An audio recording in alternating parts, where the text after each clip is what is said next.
अस्सलाम वालेकुम नाज़रीन कराम, आज हम एक ऐसे मुल्क की सैर करने जा रहे हैं जहां जाकर आप लाखों नहीं बल्कि करोड़ों कमा सकते हैं। वस्ती एशिया का एक लैंडलॉक मुल्क जिसे समंदर नहीं लगता, एक ऐसा मुल्क जिसे हसीनाओं की सरजमीन भी कहा जाता है। हम आज की इस वीडियो में देखे सुने और जानेंगे इस मुल्क के लोगों का रहन सहन कैसा है, यहाँ का वीजा कैसे हासिल किया जा सकता है और आपको कितनी बैंक स्टेटमेंट और कैश शो करवाना पड़ता है। इसके साथ साथ आपको दिखाएंगे दुनिया के इस खूबसूरत तरीन मुल्क की खूबसूरत और तारीखी जगह। तो अगर आप मेरे इस YouTube channel RJ story teller पर नए हैं तो इसे सब्सक्राइब कर लें और बेल आइकन को प्रेस कर लें ताकि आप भी हमारे साथ साथ दुनिया के तमाम ममालिक की सैर कर सकें और इनकी तारीख जोग्राफिया से बाखबर हो सकें। तो चलते हैं हंगरी के एक दिलकश सफर पर। नाज़रीन कराम, अगर सबसे पहले बात की जाए बॉर्डर्स की तो हंगरी को चारों तरफ से ऑस्ट्रेलिया, स्लोवेनिया, यूक्रेन, रोमानिया और क्रोएशिया के बॉर्डर्स लगते हैं। इसके अलावा हंगरी को दो दरिया दनूबे और तिस्जा सैराब करते हैं। मसीहत हंगरी का सबसे बड़ा मजहब है, जबकि 17% ऐसे लोग भी बसते हैं जिनका कोई मजहब नहीं है, जबकि 27% लोगों का मजहब बताया ही नहीं गया कि ये कौन है। ये 27% लोग वही लोग हैं जो उस्मानियों के दौर में आए थे या इस दौर में मुसलमान हुए थे। मुसलमानों की यहाँ अक्सरियत इसलिए नहीं बताई जाती क्योंकि मुसलमानों को इनके हकूक नहीं दिए जाते और ये डर भी वजह है कि अगर इनकी सही तादाद बता दी तो ये हम पर गालिब ना आ जाएं। नाज़रीन कराम, अब हम आपको हंगरी के कुछ शर्मनाक और हैरानकुन हकाइक से आगाह करते हैं, मगर इससे पहले आपको इस मुल्क की थोड़ी सी तारीख बताते हैं जो कि आप में से अक्सर लोग नहीं जानते होंगे और अगर कॉलेज यूनिवर्सिटीज में हिस्ट्री को पढ़ा होगा तो भूल चुके होंगे। वीडियो का ये हिस्सा हंगरी वीजा के लिए अप्लाई करने वालों के लिए इंटरव्यू में काम आ सकता है और आपके जनरल नॉलेज में इजाफे का बाइस बनेगा।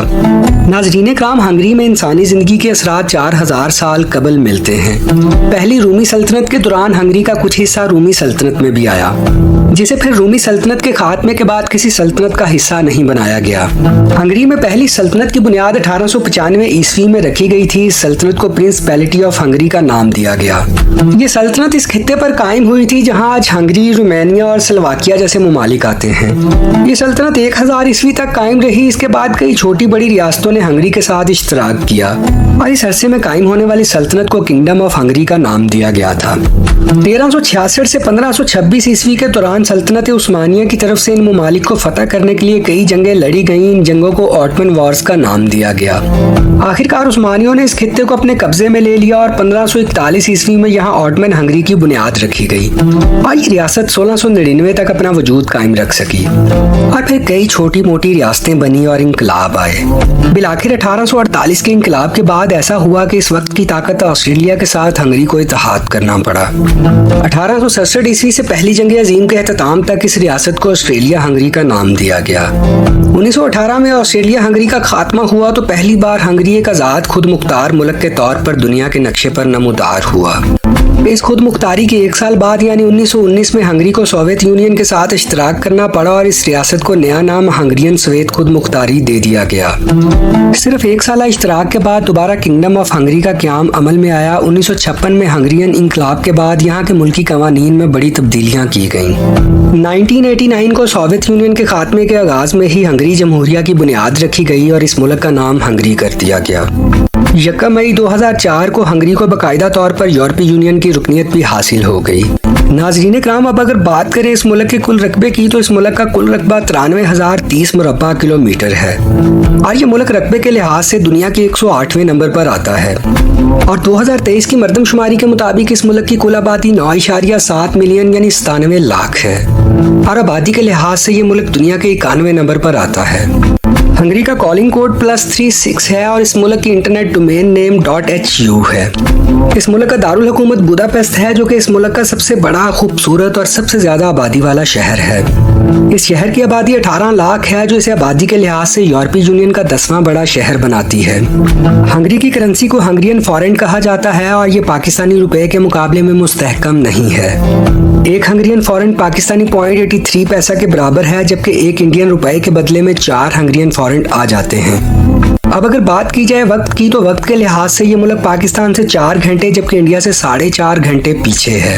हंगरी पाकिस्तान से 4621 किलोमीटर की दूरी पर वाक़या है और पाकिस्तान से हंगरी जाने के लिए 6 से 7 घंटे लग जाते हैं। हंगरी की कौमी जुबान हंगरियन है और ये लफ्ज़ लातीनी जुबान का लफ्ज़ है। ये वही जुबान है जिसको मजादिस्तानी जुबान भी कहा जाता है। नाजरीन कराम, अब आपको इस मुल्क के कुछ शर्मनाक और हैरानकुन हकाइक से आगाह करते हैं। नाजरीन कराम, कहा जाता है कि 15वीं सदी ईस्वी में हंगरी के कुछ इलाकों में ड्रैकुला भी रहते थे। तभी कुछ जगह यहाँ खंडर बन चुकी हैं। यहाँ कोई भी नहीं जाता। हंगरी में अगर आपको किसी से शादी करनी हो तो आपको लाल गुलाब देना होता है, और अगर वो हाँ बोले तो वो लाल गुलाब अपने पास रखना होता है। नाज़रीन कराम, जो भी हंगरी का विजिट करता है वो बहुत सी खूबसूरत यादें लेकर लौटता है, जो कि वो कभी भी भूल नहीं पाता। जैसे कि आप मेरी इस वीडियो को कभी भुला नहीं पाएंगे, मगर इसके लिए आपको इसे लाइक करना होगा। नाज़रीन कराम, अब अगर बात की जाए फहाशी की, तो ये मुल्क दुनिया के फहश-तरीन ममालिक की लिस्ट में टॉप करेगा। यही वो मुल्क है जहाँ 2007 को इस मुल्क के दारुल हुकूमत में पार्लियामेंट बिल्डिंग के बाहर तकरीबन 6400 जोड़ों ने बैक वक्त एक दूसरे को किस किया था, और यह अनोखा record Guinness book of world record में भी दर्ज है। हंगरी दुनिया में सबसे ज्यादा खुदकुशी करने वाले ममालिक की फहरिस्त में 12वें नंबर पर आता है, जहां हर साल 1 लाख में से तकरीबन 22 अफराद खुदकुशी कर लेते हैं, जबकि इस मामले में पहले नंबर पर आने वाला मुल्क श्रीलंका है, जहां हर साल 1 लाख में से 35 अफराद खुदकुशी कर लेते हैं। अल्हम्दुलिल्लाह इस लिस्ट में वतन अजीज का नंबर 117वां है, यानी पाकिस्तान में हर साल 1 लाख अफराद में से 2 अफराद ये हराम काम करते हैं। इसके अलावा नाज़रीन कराम, ये लोग 96 के हिंसे को नहायत इज्जत और एहतराम से मानते हैं। इनके दारुल हुकूमत बुदापेस्ट में कोई भी इमारत ऐसी नहीं जो 96 फीट से बुलंद हो, यहाँ तक कि इनका कौमी तराना भी 96 सेकंड में पढ़ा गया है। नाज़रीन कराम, हंगरी के लोग अपने आप को मुतारिफ करवाने के लिए अपना सेकंड नेम पहले और फर्स्ट नेम बाद में लिखते हैं। इसलिए आप जब भी इनसे मिले या इनके डॉक्यूमेंट्स पढ़ें तो आपको इनके पापा और बेटा बेटी का पता हो कि कौन किसका। मैकडॉनल्ड ने अपनी पहली ब्रांच 1988 में हंगरी में कायम की थी। यहाँ की पार्लियामेंट 1896 में हंगरी की मिलीनियम सालगिरह पर तामीर की गई थी। इस इमारत में 691 कमरे हैं। 96 मीटर इसकी लंबाई है। 12.5 मील यानी 20 किलोमीटर तक सीढ़ियों का इस्तेमाल किया गया है। इस इमारत को बनाने के लिए 40 किलो खालिस सोना भी लगाया गया था। ये दुनिया की तीसरी बड़ी और खूबसूरत तरीन पार्लियामेंट है। हंगरी में वालिदैन को अपने बच्चे का नाम हंगरी हुकूमत की तरफ से तजवीज़ करदा नामों में से ही रखना पड़ता है। अगर कोई अपने बच्चों का अपनी पसंद का नाम रखना चाहे तो इसके लिए बाकायदा एक दरख्वास्त के तहत एक इदारे से इसकी इजाज़त लेनी पड़ती है। हंगरी की लेक बेलाटॉन यूरोप की दूसरी बड़ी जबकि वस्ती यूरोप की सबसे बड़ी झील मानी जाती है, जो 601 मुरब्बा किलोमीटर रकबे पर फैली हुई है। सॉकर हंगरी का सबसे मकबूल तरीन खेल है। इसके अलावा बॉक्सिंग, स्पीड स्केटिंग, रेसलिंग, शतरंज और दीगर ओलंपिक्स की खेलें हंगरी में शौक से खेली जाती हैं। हंगरी का लिटरेसी रेट 99% है, यानी सारे का सारा मुल्क ही पढ़ा लिखा है। यहाँ की सनत की बात की जाए तो फूड प्रोसेसिंग, माइनिंग, केमिकल और कंस्ट्रक्शन मटेरियल ही हंगरी की आमदन में इजाफा करने वाली बड़ी सनतें हैं। इसके अलावा सियाहत भी इनकी मईशत में अहम किरदार अदा करती है। ये वो शोबा है जो चंद सालों में किसी भी मुल्क की तकदीर बदल सकता है। 2016 की एक रिपोर्ट के मुताबिक यहाँ 1 करोड़ 20 लाख लोगों ने सफर और सैरो सियाहत की। दोस्तों, हंगरी का पासपोर्ट दुनिया का नवा मजबूत तरीन पासपोर्ट है। इस मुल्क के शहरी दुनिया के 155 ममालिक में बगैर वीजे के जाने की सलाहियत रखते हैं, और इनमें से 35 ममालिक ऐसे भी हैं जो वीजा ऑन अराइवल या ई वीजा की सहूलत भी देते हैं। आप अगर यूरोप जाने का सोच रहे हैं और जाना भी सस्ते मुल्क में चाहते हैं तो हंगरी एक बेस्ट ऑप्शन है। यहाँ आप हंगरी के पहले किंग का हाथ आज भी देख सकते हैं। ये हाथ बुदापेस्ट में मौजूद सेनेट स्टीफन बेरस्का में रखा गया है, जिसे देखने टूरिस्ट बहुत ज्यादा आते हैं। ये ऐसे ही है जैसे लाहौर शाही किला में माई जिंदा के हाथ का स्केच हवेली माई जिंदा में रखा गया है। इस पर हमने एक लाहौर फोर्ट पर ट्रैवल व्लॉग भी बना रखा है, आप वो देख सकते हैं। आई बटन में आपको इसका लिंक भी नजर आ रहा होगा। नाज़रीन कराम, अब अगर बात करें हंगरी की वीजा फीस की तो बड़ों के लिए 90 यूरो और 6 से 12 साल के बच्चों के लिए फीस 45 यूरो है।